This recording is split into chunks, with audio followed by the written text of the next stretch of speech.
Então, vou falar um pouco, né, como o Edson já falou, sobre o índice de somabilidade para operadores entre espaços de Banach, né? Como eu disse, esse foi o tema da minha pesquisa de doutorado, né? E antes, essa palestra em si, né, e o assunto em si, como é um assunto bastante novo, né, apesar do meu doutorado já fazer um tempinho, mas não tem tanta gente assim fazendo muita coisa nisso, ele tem alguns resultados, né, eu queria fazer hoje para vocês nessa palestra meio que uma explanação geral de em que pé anda essa pesquisa, né, quais os resultados que a gente tem, e alguns desses resultados são um pouco técnicos, né, e aí para fugir um pouco disso, né, para a gente não se deter nesses mínimos detalhes técnicos, eu optei por fazer uma palestra mais voltada, assim, para esses resultados e para como surgiu essa teoria, tá certo? E para os principais resultados que a gente tem, mas não necessariamente num foco, né, nas demonstrações. Então, vou falar um pouco sobre a área, né, e vamos começar com um pouco de história, né, sobre o índice de somabilidade sobre esse estudo. Então, assim, uma sequência em um espaço vetorial normado X, ela vai ser dita absolutamente somante se ela cumpre essa desigualdade, né?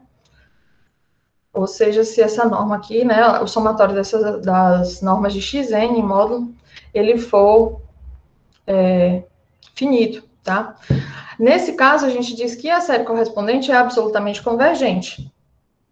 E se Xn for uma sequência, né, também no espaço vetorial, X e tudo, de forma que esse somatório, né, ele é finito, para qualquer objeção que eu tomar aqui, de NN, né, ou seja, se eu alterar aqui a ordem desses fatores, a gente diz que essa sequência ela vai ser incondicionalmente somável, né? Por que eu estou falando um pouco sobre isso? Porque eu quero falar um pouco sobre como surgiu esse estudo, tá? Então, em 1837, Dirichlet provou que convergência absoluta e incondicional coincidem nos reais.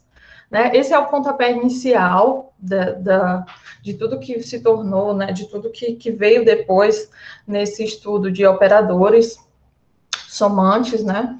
E aí, a gente só foi ter um novo grande avanço em 22, quando o Banach provou que a convergência absoluta implica incondicional, se somente se é um espaço métrico completo, né?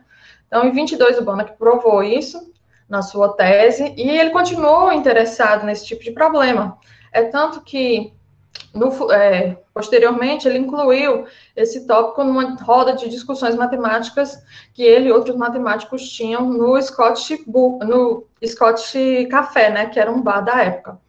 E aí ele incluiu, inclusive, aí o próximo grande passo é um problema que Mazur e Olix propuseram, que seria caracterizar dimensão infinita por meio da existência de séries incondicionalmente convergentes que não são absolutamente convergentes.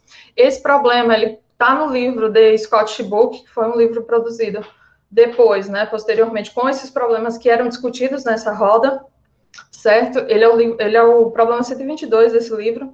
E esse problema, ele só foi ter uma solução parcial em 47, né?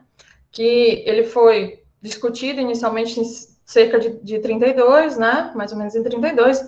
E em 47, o McPhil provou que convergência incondicional não implica convergência absoluta em L1, né? E aí, em 50, vem Dvoretsky e Rogers, né, que deram a solução definitiva do problema, que é atualmente conhecido como teorema de Dvoretsky e Rogers, né, que é o teorema que afirma que toda série incondicionalmente convergente em um espaço de Banach é absolutamente convergente, se somente se a dimensão de E é finita. E esse continua sendo um dos grandes pilares da teoria de operadores somantes, absolutamente somantes, ainda é esse teorema de Dvoretsky e Rogers até hoje, né?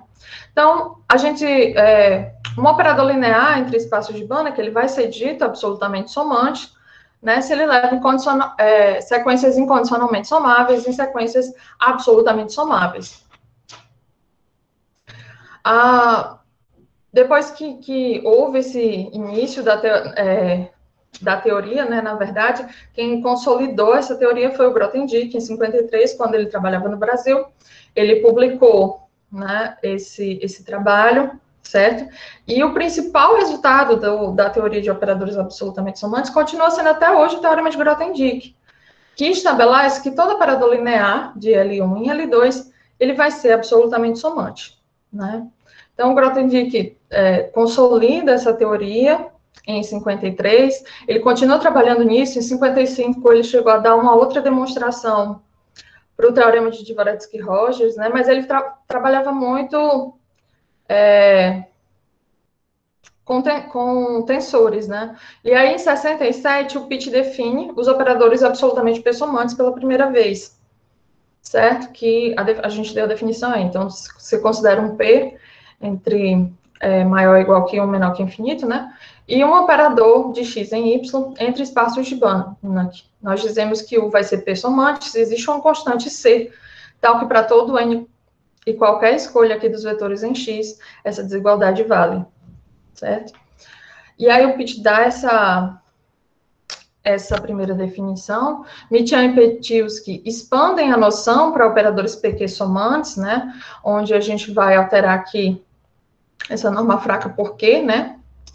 E aí, em 68, Petilsky e Lindenstrauss, eles se voltam para aquele trabalho de Grothendieck de 53 e meio que traduzem esse trabalho da linguagem tensorial, que era a linguagem que Grothendieck usava. E aí, esse trabalho que eles publicaram em 68 foi um grande marco, porque ele tornou mais acessível a teoria, né? E ele é até hoje fonte de inspiração de outros trabalhos, né? E aí, um passo natural que a gente espera, uma evolução natural dessa teoria, seria trabalhar, pensar em operadores multilineares, né? E aí surge a teoria dos operadores não lineares absolutamente somantes, os operadores não lineares somantes, né? E em 83, o Pitt, né, introduz as primeiras generalizações multilineares, que seriam os operadores multilineares absolutamente somantes e os polinômios absolutamente somantes, né?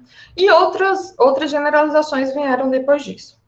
Em 92, o Mário Carvalho de Matos, né, definiu pela primeira vez os operadores múltiplos somantes, né?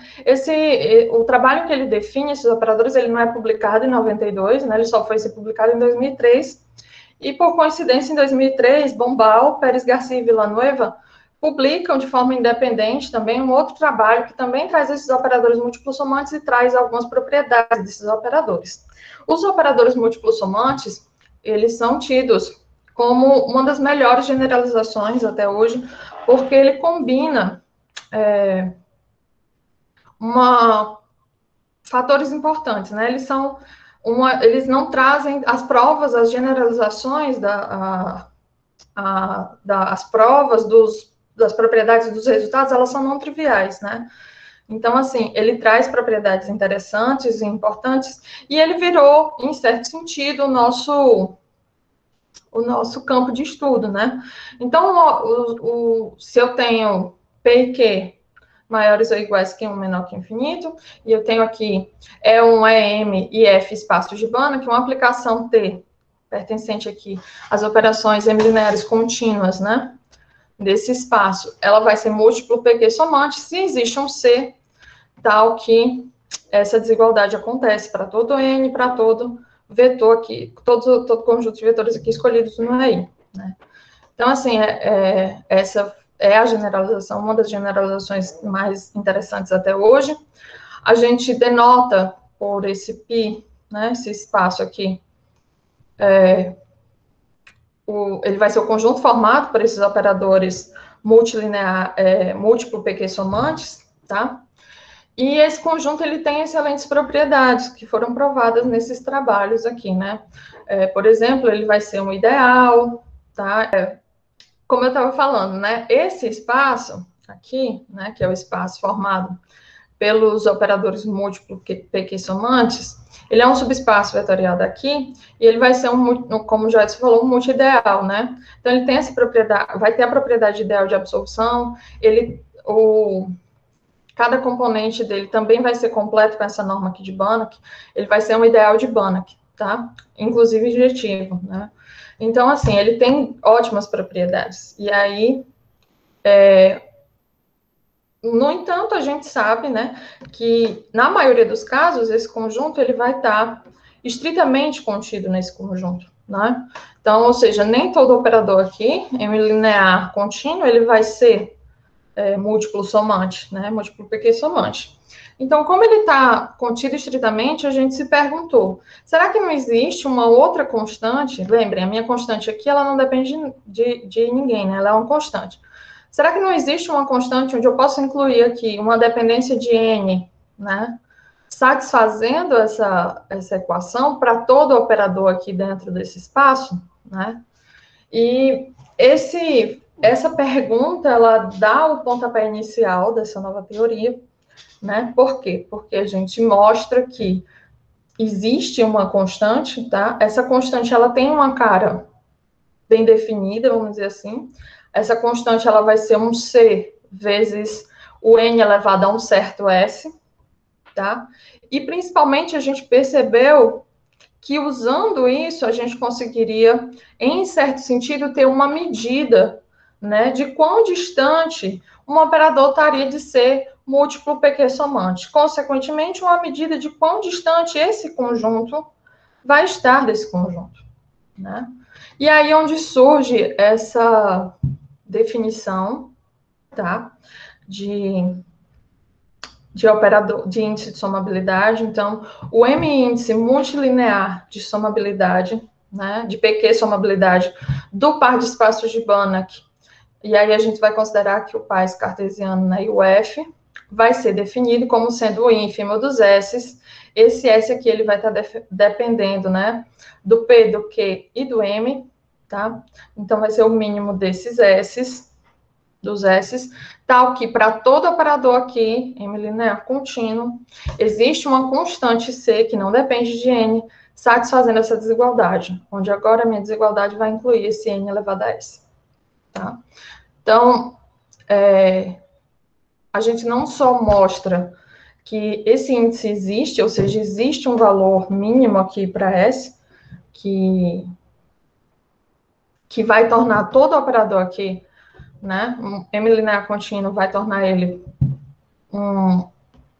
que a gente vai chamar futuramente, né, múltiplo PQS somante, né, como também a gente garante que a gente encontre em alguns casos quem seria esse S, né, que também não é um passo tão simples. Então, a gente percebeu que dava para usar essa medida, né, como uma medida do quão longe esse espaço vai estar desse espaço. E é isso que a gente faz, né? Por isso a gente chama de índice de somabilidade, né?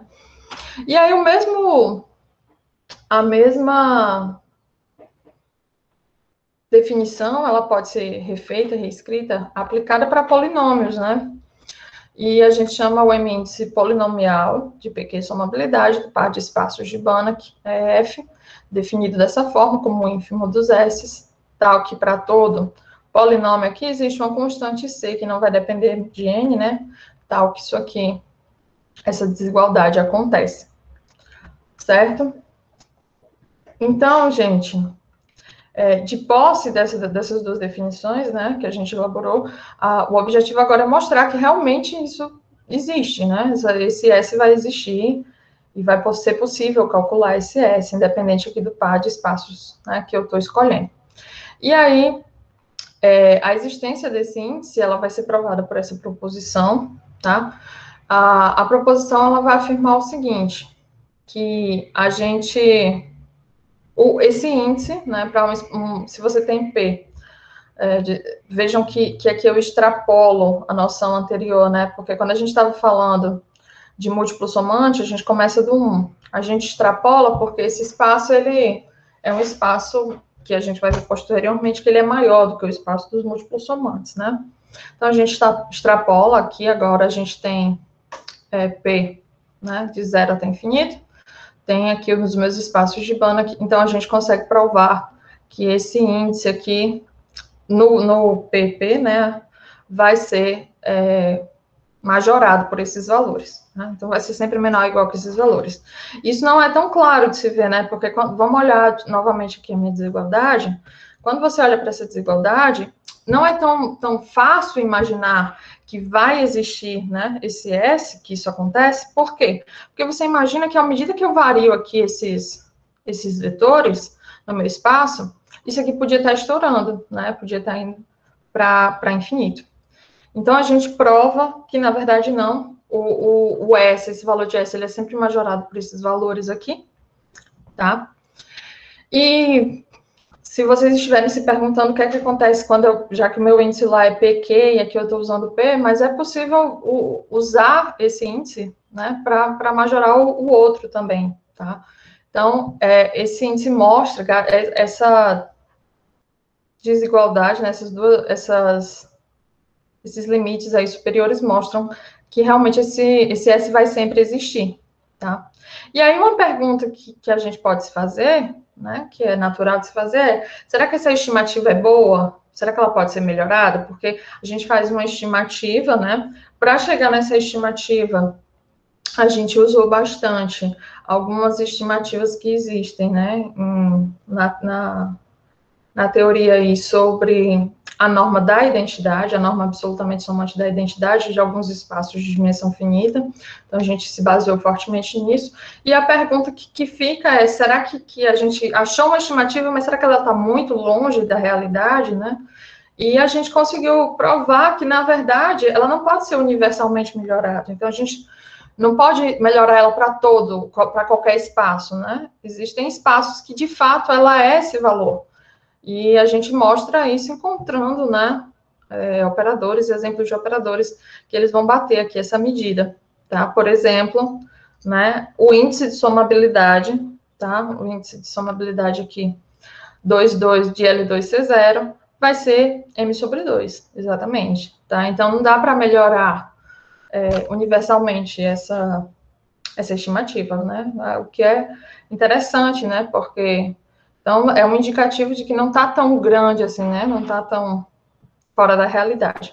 No entanto, embora a gente não consiga melhorar de forma universal essa estimativa, a gente tem como melhorar essa estimativa, né? Então, quando a gente considera aqui, para certos valores aqui de P, tá? Então, a gente consegue sim, quando a gente está trabalhando com PQ, né? A gente consegue melhorar essa estimativa, em alguns casos. Tá certo? É o que afirma essa segunda proposição. As demonstrações, gente, elas continuam seguindo essa linha de usar a norma da identidade, tá? E aí tem uma segunda proposição que eu particularmente gosto muito, tá? Que é essa. Por que eu gosto, né? Deixa eu explicar porque da minha simpatia por essa proposição. Como eu disse a vocês, a gente extrapola, né, o universo que a gente trabalha lá dos múltiplos somantes, que a gente inicia com os múltiplos somantes, mas a gente extrapola aquele universo, né? E lá em múltiplo somante, a gente sempre está com uma hipótese semelhante a essa, né? Os seus valores estão variando aqui nesse intervalo e o seu P, ele tem que ser maior do que o Q, né? Por que essa hipótese? Porque para P menor do que Q, o único operador que seria o múltiplo somante seria o operador nulo, né? Então, não faz sentido falar de múltiplo somante já porque você não teria operadores múltiplos somantes. Mas vejam que a nossa ideia aqui é exatamente atacar esses operadores que não são múltiplos somantes. Então, é interessante fazer essa extrapolação e ver que a gente tem, inclusive, estimativas até melhores nessa situação, né?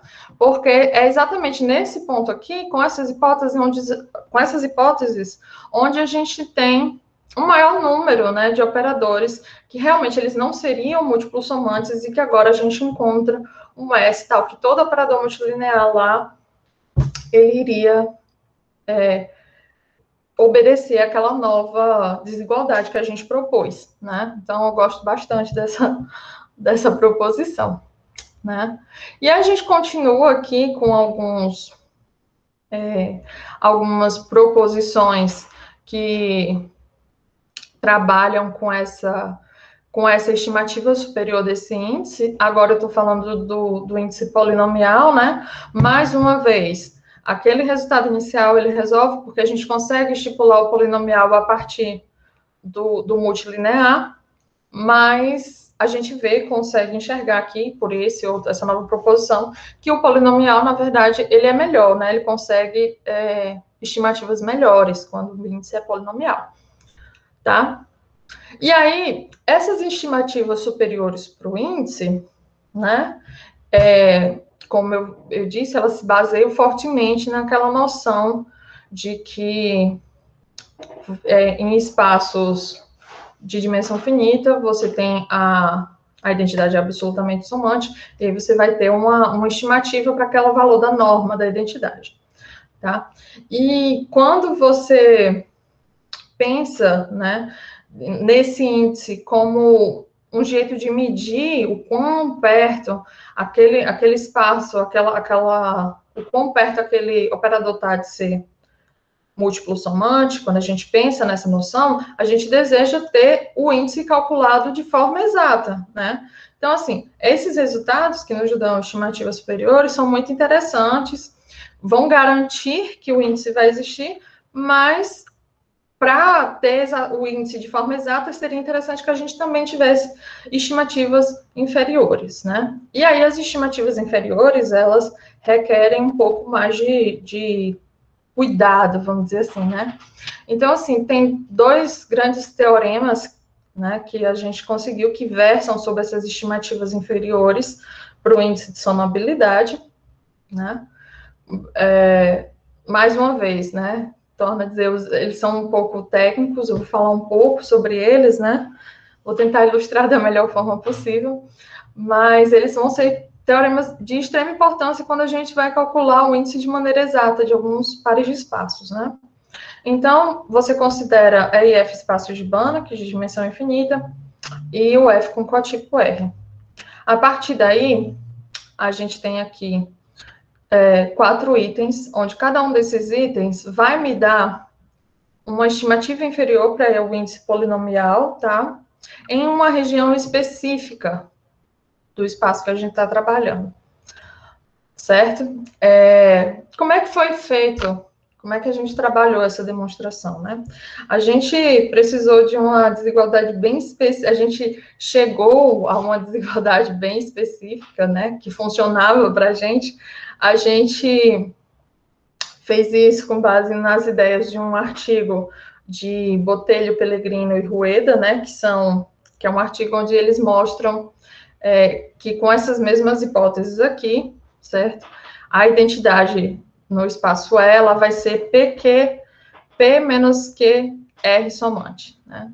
E aí a gente consegue, a partir daquelas ideias, uma desigualdade especial lá que a gente vai usar, tá? E a partir daí, a partir dessa desigualdade, a gente divide a prova em 4 casos, e elas se desenvolvem de formas diferentes para cada um desses casos, para cada uma dessas regiões, tá?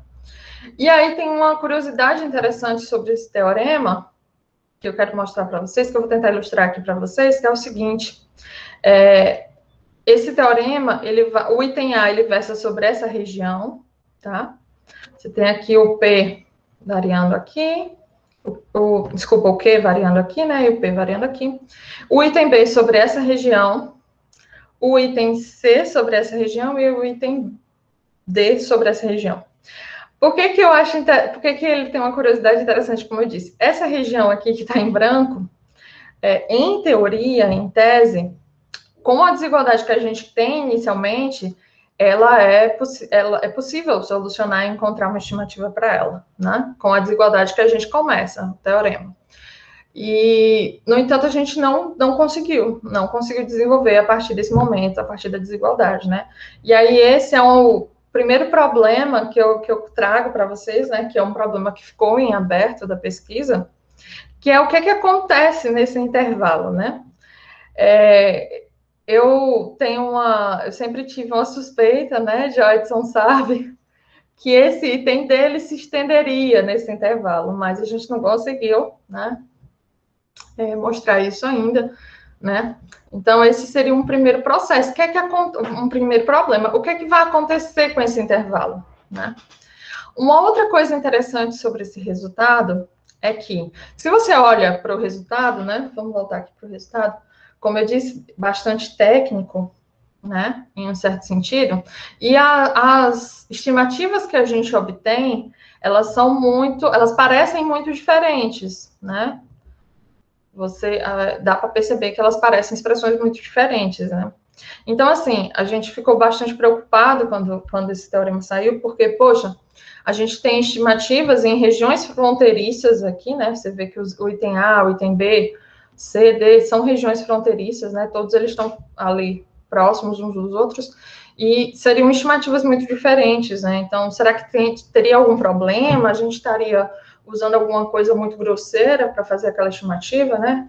E a gente viu que na verdade, embora elas aparentemente sejam muito diferentes, esse teorema ele tem uma certa continuidade, tá? Então, essas estimativas, elas se colam bem nessas fronteiras, né? Elas não divergem quando a gente chega na fronteira. E aí é realmente bastante interessante, né, essa parte. Então, a gente teria esse primeiro teorema, e aí tem um segundo resultado, né, agora o caso escalar, e esse resultado é muito interessante, né, porque ele tem uma hipótese, né, bastante peculiar, que é, ele só vai valer para M par, positivo par, tá? Então, a gente tem um resultado que diz o seguinte, né, é importante que vocês vejam todas as hipóteses que a gente está usando, para vocês perceberem que realmente essas estimativas inferiores eram o grande ponto de dificuldade, né? Então, assim, são os grandes resultados, né? Por isso que eu coloco o resultado principal, um dos resultados principais, né? Então, se M é um inteiro positivo, tá? E é um espaço de Banach real, de dimensão infinita, tá? Aí a gente consegue, mais uma vez, 4 itens, né? Quatro estimativas em 4 regiões diferentes, tá? E aí, deixa eu falar um pouquinho sobre as curiosidades desse resultado. Ele também foi baseado a nossa desigualdade de partida, vamos dizer assim, ela também é baseada num teorema de Botelho, Pellegrini e Rueda, e no teorema também eles têm essas mesmas hipóteses, né? E a gente não conseguiu fugir dessas hipóteses, né? Porque em algum momento da nossa desigualdade, a gente precisava que um elemento, uma somatória lá, né, elevada ao m, ficasse positiva. E foi isso que não tinha jeito, a não ser se o m fosse par, né? Então, assim, foi um problema que perseguiu o resultado, a gente tentou fugir, mas não conseguiu. E tornou esse resultado muito interessante, porque ele, na verdade, traz dois problemas, né? Assim como outros, vocês vão ver que as estimativas desse resultado, se você olha, só de olhar já dá para perceber, elas são, em certo sentido, muito parecidas com as estimativas do outro, né? Só que o outro resultado lá, a gente tinha um espaço com cotipo, e o cotipo ele aparecia em algumas estimativas, e aqui a gente não tem cotipo, mas vocês vão ver que, por exemplo, o resultado se comporta como se o cotipo fosse 1, né? Uma coisa assim. Então, onde tinha o R lá, aqui aparece o 1 no nosso resultado, tá? E ele obtém estimativas para os mesmos intervalos. Então, a gente teve o mesmo problema, né? Essa região, ela continuou descoberta, né? O problema continuou descoberto nessa região. Então, a gente tem uma estimativa aqui para A, uma estimativa para B, uma estimativa para C, uma para D, mas essa região aqui continuou sendo um problema, né? Então, esse resultado, na verdade, ele nos deixa com dois problemas em vez de um, né? O primeiro é a região que ficou descoberta, né? Essa pequena região que está descoberta, o que será que acontece nessa região, né? E se a gente conseguir se a suspeita, né, se realmente viesse concretizar e nessa região a gente tivesse a mesma estimativa de entender, a gente conseguiria alguns resultados de otimalidade, a gente conseguiria calcular o índice de alguns espaços, né? Então, é um problema importante que está aí, que nos ajudaria, de fato, a calcular o índice de de alguns pares de espaço, tá? E um outro problema é que o que é que acontece se M for um inteiro positivo ímpar? E aí, se for ímpar, o que é que a gente faz, né? E também, e se em vez de R for K, né? Então, assim, esse problema 3, né? A gente tentou outras técnicas e tudo, e realmente ele é mais complicado, mais complexo que o que a gente pensa, né? Pensou inicialmente. Tá? Então, tem esses dois problemas aí, né? Talvez nessa sala estejam as grandes mentes que vão desvendar esses problemas aí no futuro, né? E aí, vamos falar agora um pouco, né? Antes de continuar, quer dizer, eu já tinha algumas estimativas superiores, que foi de onde a gente partiu, nosso ponto de partida. Encontrei algumas estimativas, desculpa, eu tinha estimativas superiores, né, nosso ponto de partida, encontrei algumas estimativas inferiores. No entanto, eu ainda não estou com bagagem suficiente para ir buscar as estimativas ótimas, né? E aí surgiu uma ideia, esse resultado veio de uma ideia que era bastante plausível, né? Um pensamento, uma cadeia de pensamento bastante plausível, que é o seguinte: a gente viu que o índice de somabilidade ele servia, de um certo modo, para medir a diferença desses dois espaços, né? Porque a gente sabe que, em geral, aliás, sempre esse vai estar contido nesse, né? Em algumas vezes esse vai estar contido, ele é estrito, né? Então, a gente estaria medindo aí quão distante esse espaço estaria de se tornar esse, né? Então, se a gente estava medindo isso, né, existe um ramo dessa teoria que estuda problemas onde isso acontece, né? Ele estuda pares de espaços de Banach onde existe a igualdade desses dois conjuntos. Então, a princípio, né, como sempre, esse está contido nesse, mas aí a gente estava interessado em resultados onde houvesse a igualdade. Esse tipo de problema é chamado de coincidência, né? Resultados de coincidência. Então, assim, como a gente estava, em certo sentido, medindo a diferença desses dois espaços, foi natural imaginar que esse tipo de resultado de coincidência pudesse ser usado para estimar o índice de somabilidade, né? Então, foi o que a gente fez. A gente partiu desses resultados de coincidência e tentou achar um jeito de usar eles para estimar o índice de somabilidade dos espaços, tá? E aí a gente conseguiu, né? A demonstração desse resultado, na verdade, bastante simples. A gente usa, basicamente, desigualdade de Holder, tá? E a inclusão mesmo dos espaços. Então, a gente conseguiu provar que quando eu tenho um resultado de coincidência entre dois espaços, né? Então, eu consigo estimar o índice. Aí vocês podem perguntar, mas se o resultado é de coincidência, esse índice não é zero? Sim, mas o que eu consigo é estimar o índice não para esses mesmos valores, mas para valores menores ou maiores, tá? Então, eu vou trabalhar tanto com valores menores do que o T, como valores maiores do que o T, como valores menores do que o S, como valores maiores do que o S, tá? Porque nesse ponto exatamente, né, eles vão ser, se eu estou olhando para o tempo S, né, seria zero. Então, a gente conseguiu estimar esses índices, e aí esses resultados são bastante interessantes, porque eles também trazem estimativas ótimas. É interessante perceber isso, que a maioria das estimativas que a gente traz, a gente consegue algum resultado, algum exemplo que mostra que em alguma situação ela é ótima, então elas não podem ser universalmente melhoradas, né?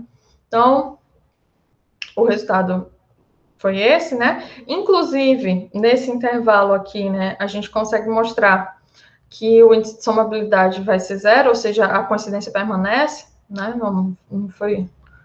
E aí, o mesmo resultado a gente aplica, a gente usa também quando a gente trabalha com coincidências de polinômios, né?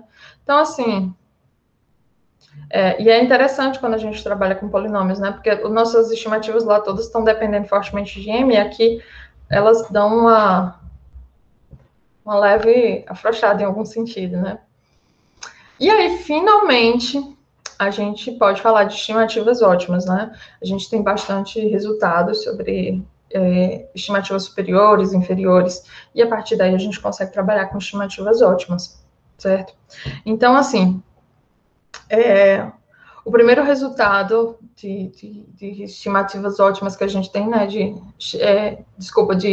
índices de somabilidade ótimos que a gente tem, ele nasce de um problema, de um resultado de coincidência, né? A gente usa o teorema para estimar o índice, e aí usa o que a gente tinha, né? Usa alguns exemplos, na verdade, para chegar na solução. tá? Que é esse resultado aqui. Então, para alguns pares de espaços específicos, ó, quando a gente está aqui, né, a gente consegue o valor exato do índice de somabilidade. E aí, como corolários aqui, a gente tem o valor exato, né, para outros espaços, tá? E etc. Então, assim, a gente conseguiu alguns, não são muitos resultados onde a gente acha o índice ótimo, né? Porque, como eu disse, não é tão simples, né? Essas estimativas inferiores, mas a gente consegue alguns resultados.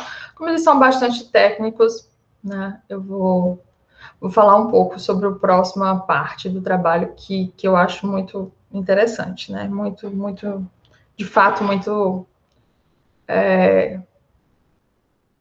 estimulante, vamos dizer assim. Né? Então, a gente sai um pouco dessa parte de operadores, né? E a gente foca um pouco agora nesses espaços de operadores, tá? E antes de iniciar, eu queria falar um pouco sobre lineabilidade, né? Então, em diferentes contextos, né, em alguns espaços vetoriais, aparecem subconjuntos com certas propriedades, mas que não são subespaços vetoriais, né? Então, o conceito de lineabilidade, que a gente vai trabalhar agora, ele lida com o estudo de estruturas, essa busca de estruturas lineares dentro desses conjuntos, né? Então, por exemplo, seria procurar subespaços densos, fechados, né?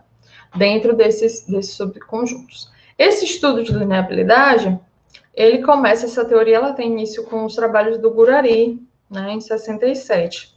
E ela, desde então, tem sido amplamente estudada, né, difundida.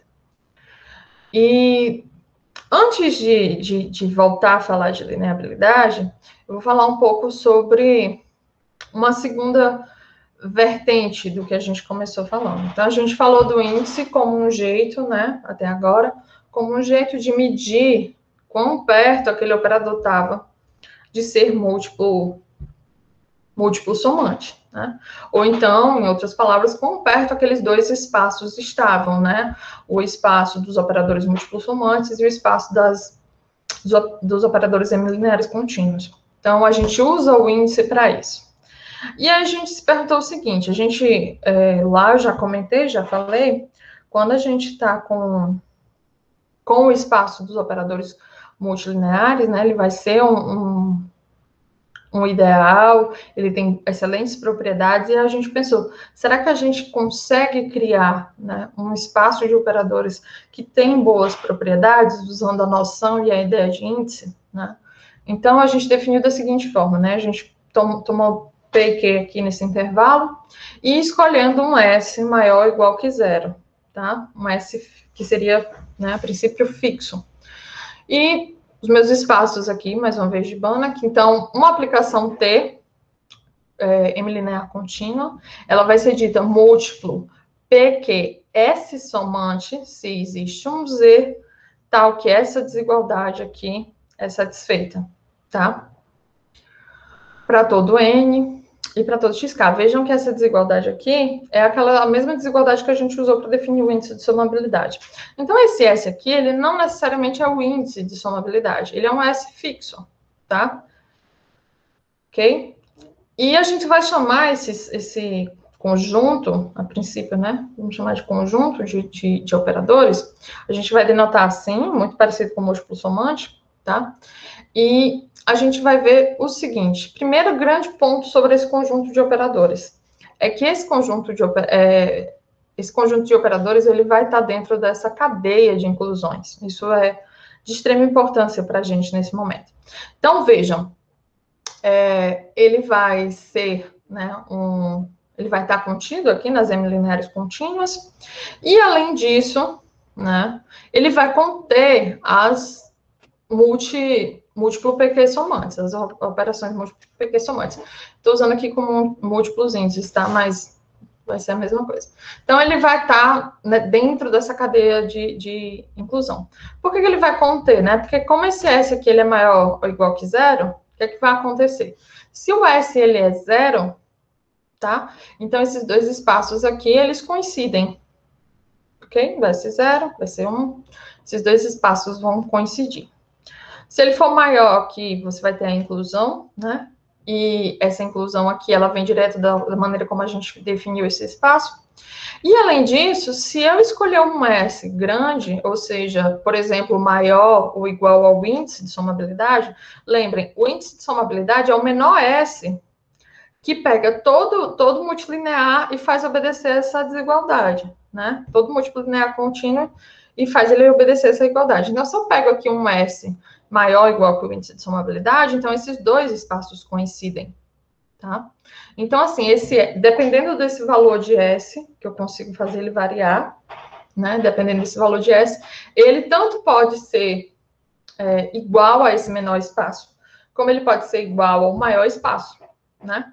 Então, assim, ele é um espaço que ele vai estar ali no meio dos dois e que, se eu for alterando os meus S's, ou seja, alterando esses espaços, eu encontro espaços que vão estar tão perto quanto eu queira desse e tão perto quanto eu queira do outro, tá? Esse é um ponto bem interessante, importante. E aí, a gente mostra, tá?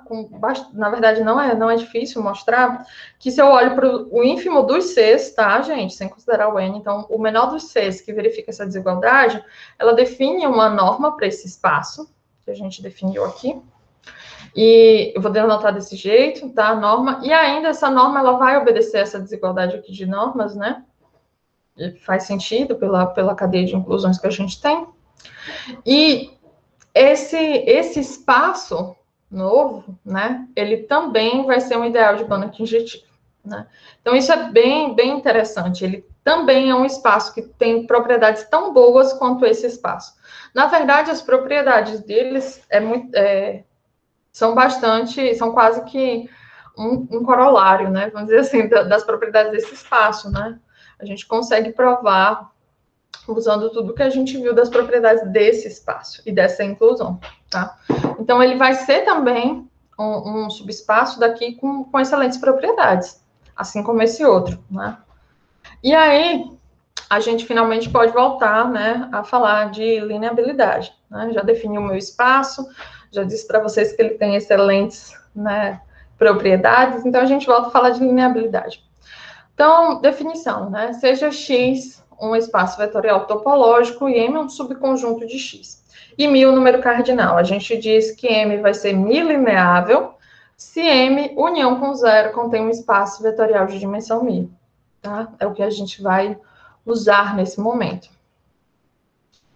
A pergunta que vem à tona, a pergunta que era objetivo da pesquisa inicialmente é essa. Tá? O conjunto que seria a diferença, né, dos dois conjuntos entre as multilineares contínuas e os múltiplos somantes. Esse conjunto é lineável, né? Então, essa é a pergunta que dá início, que dá um pontapé inicial do que a gente pensou em fazer. E essa pergunta, ela é interessante, a gente sabe que em algumas situações pode acontecer desse conjunto coincidir, mas e se ele não coincide, né? Esse aqui vai estar contido estritamente, e a pergunta é, esse conjunto, quando isso acontece, ele é lineável? Eu encontro um espaço vetorial, né? E aí, essa pergunta, ela foi abordada, né?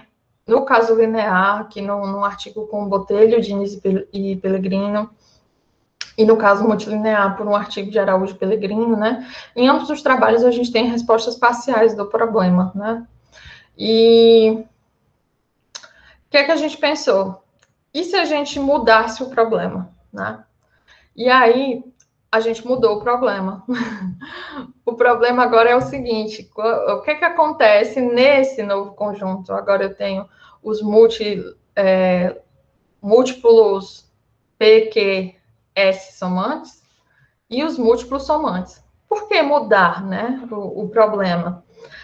Tem dois fatores que nos ajudam em tentar essa mudança, né, que nos incentivam a tentar essa mudança de problema. O primeiro fator é que os operadores os elementos desses dois espaços, eles são semelhantes em um certo sentido, né? A gente tem uma noção de as propriedades que eles vão ter são parecidas, né? Isso pode nos ajudar.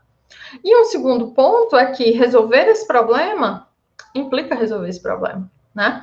Por quê? Por causa dessa nossa inclusão aqui inicial. Então, se eu estou olhando para esse conjunto menos esse, e estou me perguntando se ele é lineável, se eu olho para esse, desculpa, estou olhando para esse conjunto menos esse, estou me perguntando se ele é lineável. Se eu olho para esse menos esse, e for lineável, esse também vai ser, porque esse aqui inclui esse conjunto, né? Ele contém esse conjunto, tá? Então, essa mudança, né, se justifica, e essa mudança resolve esse problema também, né? E aí a gente ataca, então, esse problema. E ao atacar esse problema, a gente percebe o seguinte, né? A gente conseguiu um resultado parcial ainda, né? Então, a gente consegue esse resultado quando a gente está... O nosso F aqui, ele é o L infinito, certo? Então, a gente tem o seguinte resultado. Se é um M, são espaços de Banach, né? Com S maior do que zero, tá? E você tem P e Q aqui nesse intervalo. Então, a diferença aqui desses dois conjuntos é vazio ou ser lineável, tá? Então, pode acontecer de ser vazio? Em algumas situações, sim, porque, por exemplo, quando você tem resultados de coincidência, e aí eu vou voltar aqui um instante só para a gente dar uma olhada na nossa cadeia de desigualdades, um resultado de coincidência, ele afirma, né, que esses dois aqui, conjuntos são iguais, consequentemente, esse aqui também vai ser. Então, ele pode ser vazio, mas e se ele não for vazio? A gente mostra que ele é ser-lineável, onde esse C aqui é a cardinalidade do contínuo, né? Então, como é que a gente faz isso? Se ele não é vazio, a gente acha um elemento que tem dele, a gente garante que tem um elemento nele, né? E esse elemento a gente consegue, a partir dele, construir um espaço, né, vetorial aqui dentro desse conjunto, com cardinalidade C, tá? E aí, o corolário, como eu disse, né, se resolveu aquele, resolve o outro. O corolário é esse que a gente espera, de fato, né? Que então, esse que era o problema inicial, ele também vai ser vazio ou ser lineável. E aí, esse resultado, ele deixa, não um, né, mas vários problemas em aberto. Por quê? Porque a gente conseguiu para um espaço. Meu F é um espaço específico, né? Então, assim, tem uma quantidade aí bem grande, né, de espaços que vocês podem abordar, né? E a pergunta, será que vai ser lineável, né? Então, é um resultado muito interessante, né, de ser abordado. E, gente, eu particularmente adoro esse resultado, porque eu gosto muito eu acho isso muito amplo, né? O fato da gente poder pegar esse resultado aqui, como eu disse, se eu vou trocando os meus valores de S, eu consigo chegar tão perto daqui quanto eu queira. Mas por mais perto que eu esteja, né? Por mais perto que eu esteja, se tiver um elemento, na verdade, tem um espaço vetorial todinho lá dentro, né? Então, eu acho bem bacana, bem interessante. Então, gente, era mais ou menos esse o assunto que eu queria abordar com vocês. Eu não vou me estender muito, né? Eu queria mesmo fazer assim um estado mais ou menos dessa área, né? Falar um pouco em que pé está essa área. E a gente tem aqui algumas referências, tá? Vou abrir espaço aí para, se vocês quiserem perguntar alguma coisa ou fazer algum comentário.